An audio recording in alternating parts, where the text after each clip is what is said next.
Mi invitado dice, es el tiempo exacto de revocar el derecho legal del enemigo en las finanzas. ¿Tú qué dices? Enseguida. Sid Roth ha pasado más de 35 años investigando el mundo extraño de lo sobrenatural. Robert Henderson, él ha enseñado sobre las cortes del cielo, que es una asombrosa revelación que ya ha respondido oraciones por más de una década. Para aquellos que no han oído antes de ello, ¿puedes explicar brevemente qué son las cortes del cielo? Las cortes del cielo son una dimensión espiritual a la que por fe entramos. Y por fe tomamos la palabra de Dios y entramos a esa esfera. La mejor forma de explicarlo es, Jesús, cuando enseñó oración, lo puso en 3 rondas: acercarse a Dios como Padre, amigo y juez. Muchos sabemos lo que es ir con Él como Padre, sabemos cómo es acercarse a Él como amigos, porque es nuestro amigo. Pero en el libro de Lucas, capítulo 18, en verdad Él dice que podemos venir ante Él en su sistema judicial, porque Jesús habló sobre una mujer que fue ante un juez injusto y debido a la presentación persistente de su caso, tuvo un veredicto. Y el asunto es que si esta mujer obtuvo un veredicto de un juez injusto, el punto de Jesús era cuánto más podemos ir ante Dios, el juez de todo, y que emita veredictos a nuestro favor. Lo que encontraste fue que el enemigo tiene derecho legal contra nosotros por nuestros ancestros o nuestros días actuales en la vida. Y mientras el enemigo tenga este derecho legal, es como si el cielo se cerrara. De hecho, la palabra adversario es antídicos, y ante significa en vez o en contra. Dico significa derechos, pero junto en realidad significa quien trae una demanda judicial. Y el propósito del diablo como antídicos, pues en 1 de Pedro 5:8 dice que eso es, el poder del diablo como el antídicos es negar lo que es nuestro por derecho. El nuevo pacto que tenemos en Cristo Jesús nos promete toda clase de bendiciones que no vivimos porque hay un caso contra nosotros en el mundo espiritual. Ahora, ¿cómo rayos brincaste de todas estas maravillosas áreas a las finanzas? Bueno, porque las finanzas es un área en que Dios quiere bendecirnos. La Biblia nos dice que tenemos bendiciones de sanidad, bendiciones en la vida familiar, bendiciones en la vida personal, pero financieramente, seguido las personas no llegan a prosperar, y la razón por la cual el enemigo no quiere que prosperemos es porque Dios nos usa para ayudar a financiar los propósitos del reino de Dios en la tierra. Y el enemigo construye casos contra nosotros para alejarnos de la bendición financiera que Dios nos guarda. Y hay un avivamiento tal viniendo al mundo porque se llama la gloria global. Y adivina qué, cubrirá las finanzas. Absolutamente. Y bueno, estamos en un estudio que requiere de finanzas, porque para alcanzar al mundo requieres finanzas. Y lo que pasa, y pasa seguido, es que el enemigo o su plan malvado logra que las finanzas propaguen sus propósitos, pero Dios dice, necesito personas que ayuden financieramente mis propósitos en la tierra, porque Dios no aventará dinero del cielo. Debe tener vasijas para canalizarlo hacia la tierra, y el enemigo sabe eso, y él busca derecho legal para negarnos el derecho a funcionar en esa área. Entonces, ¿tú crees que Dios quiere que todos tengan mucho dinero? Creo que Dios quiere que todos prosperen. A mí, lo que normalmente le enseño a las personas es esto, que cuando el hijo pródigo miró y dijo, mira mi condición, estoy en un chiquero, él dijo, ¿cuántos jornaleros de mi padre? Y eso literalmente significa que no eran hijos e hijas, eran sirvientes en la casa. ¿Cuántos jornaleros de mi padre tienen comida de sobra? Así que le digo a las personas, y creo que el estándar de Dios para nosotros es cubrir nuestras necesidades y tener sobras, pero no es que todos sean ricos, significa que vivimos una vida próspera. Y seguido luchamos y nos distraemos de lo que Dios nos llamó a hacer porque estamos ocupados tratando de sobrevivir. Y sé que es la realidad en la vida de la gente. Sé que fue la realidad en mi vida en momentos pasados. Pero debo decir, cuando descubrí las cortes del cielo, Sid, y comencé a deshacer asuntos de mi linaje y diferentes otros asuntos, te digo que algo se rompió y la bendición de Dios comenzó a llegar. Yo creo que Dios hará que muchos creyentes prosperen, creo que el diablo está nervioso porque todo ese dinero va a la expansión del reino. En realidad oí al Señor decirme, dijo, comerás grosor y beberás de lo dulce y enviarás porciones para quien no tiene nada. Esto sale de Nehemías 8, versículo 10.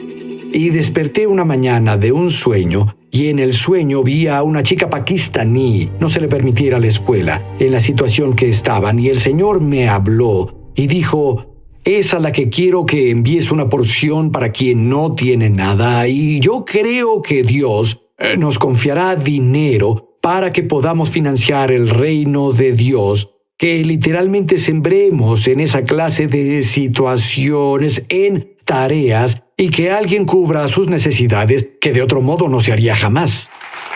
¿Cómo manejas esto? La Biblia dice claramente, Jesús se volvió pobre. Sí, no creo que eso hable de su estatus económico, tanto como hablar de lo que hizo en la cruz. Porque cuando Pablo escribió, dice, aunque era rico, por amor a ustedes se hizo pobre para poder hacerlos ricos, porque la cruz fue un trueque. La cruz fue una transacción donde Jesús tomó lo que era nuestro y nos dio pecados. lo suyo. Otra cosa que señalas, y voy a decirte, algunas de las cosas que encontrarás en este show, nunca las oíste antes. Deuteronomio 8:18, ¿oíste eso antes tal vez? Él te da el poder de hacer riquezas. Lo han malentendido totalmente. Explícalo. Bueno, él dice, te da poder para hacer las riquezas a fin de confirmar el pacto que juró a tus padres. Y hay otras cosas aquí, pero lo primero que es muy claro es que Él no nos da riqueza, Él nos da el poder para crear riqueza. En otras palabras, ideas, entendimiento creativo, favores, conexiones que vienen porque la bendición de Dios está sobre nosotros, pues somos el pueblo del pacto. Y la Biblia dice, Él te da poder para hacerlas. Esa palabra, hacer, literalmente podemos tener la idea de concebir algo, y la forma en que la riqueza viene es que Dios deje una idea en tu espíritu. Pero bueno, muchos siempre pensamos, y tal vez pase una vez en un trillón de años, que vayamos al buzón y haya un cheque de $10,000 ahí. Esa no es la norma, esa es la excepción. Eso es correcto, porque la forma en que Dios lleva la riqueza a tus manos y hacernos prosperar es impartiéndonos el poder de hacer riqueza, la bendición de Dios sobre nosotros. Creo que es un resultado por ser personas de su pacto. Y entonces, de nuevo, cuando Jesús murió en la cruz, Él trató con el pecado, trató con la enfermedad, trató con el espíritu de pobreza que quiere controlarnos, y eso le digo a las personas, que quiere determinar nuestro futuro en vez de lo que Dios dice. ¿Qué dice la Biblia sobre la transferencia de riqueza del fin de los tiempos? Bueno, claramente en las Escrituras la Biblia promete que al pecador da el trabajo de recoger para darlo al que agrada a Dios. Y en realidad creo que es interesante, porque Él no solo dice la riqueza será transferida. Entendemos, al ser transferida la riqueza, el pecador y sus planes, lo que ha propagado en la tierra. Ellos perdieron su influencia porque la riqueza produce influencia. Y Dios quiere confiarnos con riqueza para ver su orden del día, su propósito en la tierra. Y la riqueza transferida es para ese propósito, es por esa razón. Ahora, oí sobre la riqueza transferida por años y años y años, pero normalmente era sobre cómo iba a ser bendecido y cómo iba a tener una mejor vida y cómo, tú sabes, pasará eso. Pero entiendo que la riqueza transferida es para el cumplimiento del plan de Dios en la tierra, y porque no podemos ver que pase sin que eso ocurra.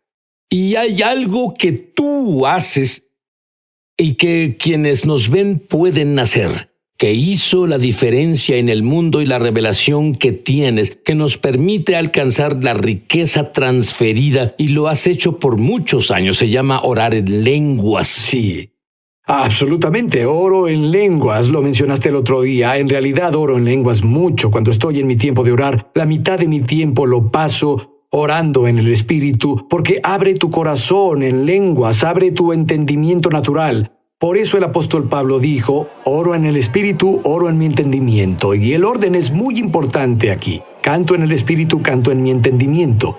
Porque funcionar en la esfera espiritual en verdad abre la esfera del entendimiento, que es de donde vienen las revelaciones, de ahí vienen las ideas. El poder para hacer riqueza puede impartirse. Mi hijo viaja conmigo. La Biblia, que el diablo es un acusador, está ahí acusándote por los derechos legales. Algunos los conocen, algunos no los conocen. Pero ¿qué pasa cuando esos derechos son removidos? Bueno, en la esfera de la que hablamos, la bendición y prosperidad vienen. Vamos, Sid, me asombré del todo. Estaba absolutamente asombrado con las ideas que usé y no funcionaron, pero ahora funcionaban. Los conceptos y los principios. Ha sido una cosa asombrosa, donde de pronto las cosas comenzaron a prosperar. Pienso en Pedro. Cuando Pedro pescó toda la noche y no atrapó nada, Jesús dijo, ve a lo profundo y suelta tu red. Y a la orden del Señor lo hizo renuente, parece, lo hizo y pescó una gran cantidad. Y le digo a las personas, escuchen, no sobreespiritualicen esto. ¿Qué significaban los peces para Pedro? No significaban almas, significaban dinero. Significaban para Pedro el tener dinero caído de arriba. Ahora, porque algo cambió de la noche a la siguiente mañana. Un cambio completo porque oyó la palabra del Señor y caminó con ella. Y lo que tú dices es que muchos cristianos tienen espíritu de pobreza. ¿Qué es un espíritu de pobreza? Pues un espíritu de pobreza es una forma de pensar, puede ser una mentalidad, pero creo que más que nada es algo que el diablo usa, es una maldición que él usa para en realidad limitar el resultado que vemos de nuestra labor. La pobreza no es una situación económica, es una entidad espiritual, pero el escritor de Proverbios dice, entonces tu pobreza te asaltará como un bandido, la escasez te atacará como un ladrón armado y maleante. Así que tienes que romper el acuerdo con esa entidad espiritual. Si fuera solo una condición, entonces cambiarías algunas cosas que haces en lo natural, pero no solo es una condición, en realidad es un ser espiritual con quien debemos romper acuerdos. Bueno, tienes muchas gemas, no tenemos tiempo para cubrirlas todas, pero todo está en el libro. Cuando regrese, Robert reprenderá al espíritu de la pobreza de tu vida y orará porque entres en la gloria, la esfera de los milagros. Robert, tú enseñas que el dinero tiene una voz.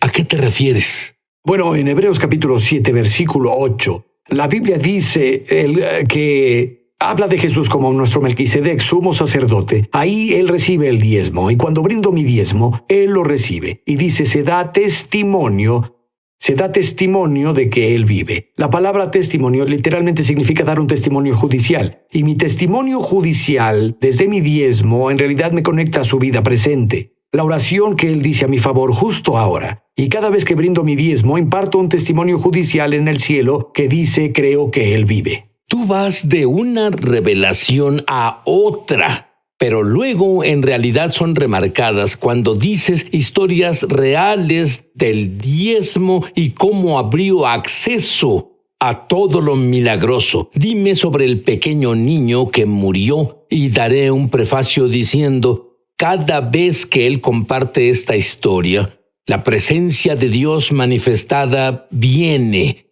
y yo espero que la presencia de Dios vaya justo a tu hogar o donde nos estés viendo. Adelante. Sí, hay un pastor mexicano que estaba en el interior de México, en un lugar desértico. Él hacía reuniones de campamento y él llevó a un orador americano.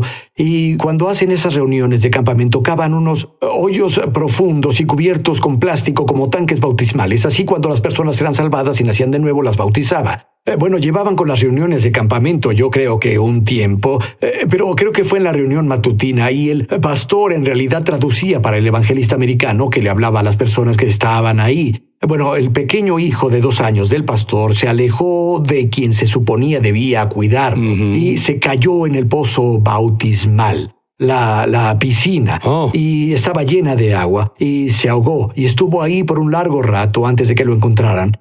Y cuando lo encontraron, debido al calor del sol, su cuerpo se inflamó. y estaba muerto porque se ahogó. Bueno, por supuesto, ellos entraron y rompieron la reunión, le dijeron al pastor, dijeron, debe venir. Entonces él fue y tomó a su hijo y entró en una choza. Y dicen que había una choza ahí, y bueno, podías ver entre las grietas hacia el cuarto, y entró en su choza y se sentó en la cama y cargaba a su pequeño, y él clamaba a Dios en español. Bueno, el orador americano que estaba ahí no hablaba español y estaba pegado a la choza viendo por las ranuras. Y le dijo a uno de los mexicanos que estaba ahí, le dijo, ¿qué dice? ¿Qué dice?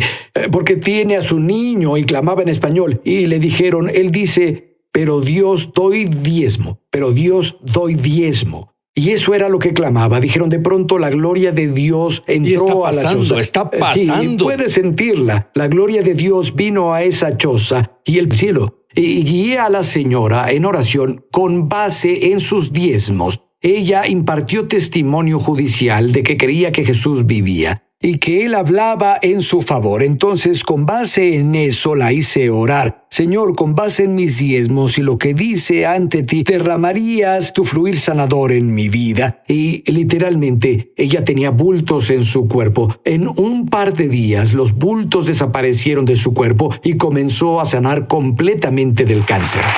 Quiero decir una oración contigo para que tengas un conocimiento experiencial de Dios. Tú que conoces, tú que naciste de nuevo y que tus pecados son perdonados antes de impartir la gloria. Di esto después de mí. Querido Dios, dilo fuerte. Querido Dios, soy un pecador. Por favor, perdóname. Creo que la sangre de Jesús eliminó mis pecados, cada uno de ellos, y me limpió. Y Dios, ahora que estoy limpio, ven y vive dentro de mí. Te hago no solo mi Salvador, sino mi Señor. Quiero experimentarte. Amén. Y Robert, rompe el espíritu de la pobreza y ora por la gloria. Y Padre, quiero agradecerte ahora mismo por aquellos que nos ven. Y Señor, quiero decretar y declarar, incluso desde esta autoridad que me diste en las cortes del cielo, que todo derecho legal con base en la sangre de Cristo se rompe en tu pueblo, que el enemigo reclamaba para afligir con espíritu de pobreza y ganancias diminutas por su labor. Señor, decreto justo ahora la pobreza, tú la destruyes, sus derechos son revocados con base en lo que Jesús hizo por nosotros en la cruz, que se volvió pobre para que podamos prosperar, e incluso las Escrituras dicen ser rico. Así que imparto eso a tu pueblo y digo, Señor, deja que la prosperidad venga ahora. Señor, incluso veo puertas abrirse, puertas viniendo ahora con nuevas oportunidades para las personas a las que no se les permitió antes. Esas puertas están abiertas ahora, se abren justo ahora para tu pueblo, y permites que la provisión venga, Señor, como nunca llegó antes. Y Señor, esa sensación que tienen de estar en una trampa, la rompo para ellos y sé que están libres desde ahora, en el nombre de Jesús. Y pido ahora el peso de tu gloria, Señor, para que el peso de tu gloria descienda sobre tu pueblo, para que sea su constante compañía, Señor, para guardarlos. Señor, incluso me acuerdo de las Escrituras, que tú caminas sobre el camino de santidad, y aunque fuimos necios, no nos perderemos. Digo que el peso de tu gloria viene ahora, Señor, y nos da empoderamiento para vivir una vida de santidad como nunca antes. Te agradezco por hacer esto por tu pueblo, en el nombre de Jesús. Amén.